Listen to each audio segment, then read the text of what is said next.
வழியிலேயே வைத்துவிட்டு வந்து விட்டோமே, நமக்கென ஒரு இறைவன் கிடைக்கவில்லையே என்று வருத்தப்பட்ட போது சிவபெருமான் அவருக்கு கனவிலே காட்சி தந்து, பராக்கிரமா வருந்தாதே, நாளை காலை இந்த அறையிலே இருந்து கட்டெரும்பு ஊர்ந்து சென்று உனக்கு ஒரு இடத்தில் வழிகாட்டும்.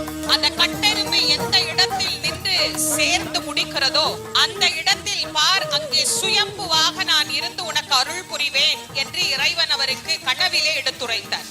தனக்கு இறைவன் கொடுத்த பெரும் வரம் என்று கருதிய பராக்கிரம பாண்டியன் கட்டெரும்பு காட்டிய வழியிலே வந்து கண்டுபிடித்த சிவபெருமான் தான் இன்றைக்கு திருக்குட நன்னீராட்டு பெருவிழா கண்டுகொண்டிருக்கின்ற இந்த காசி விஸ்வநாத பெருமான். சுயம்புவாக நமக்கு கிடைத்த மூர்த்தி.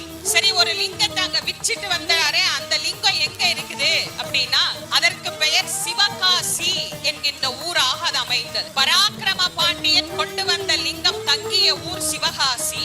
சிவபெருமானே தான் இங்குதான் இருக்கிறேன் என்று சுயம்புவாக தோன்றிய இடம் தென்காசி. வடக்கே காசி, நடுவே சிவகாசி, தெற்கே தென்காசி. காசியிலே இறந்தால்தான் முக்தி, ஆனா தென்காசியில் பிறந்தாலும் முக்தி, இறந்தாலும் முக்தி, தென்காசி சிவபெருமானை தரிசித்தாலும் முக்தி.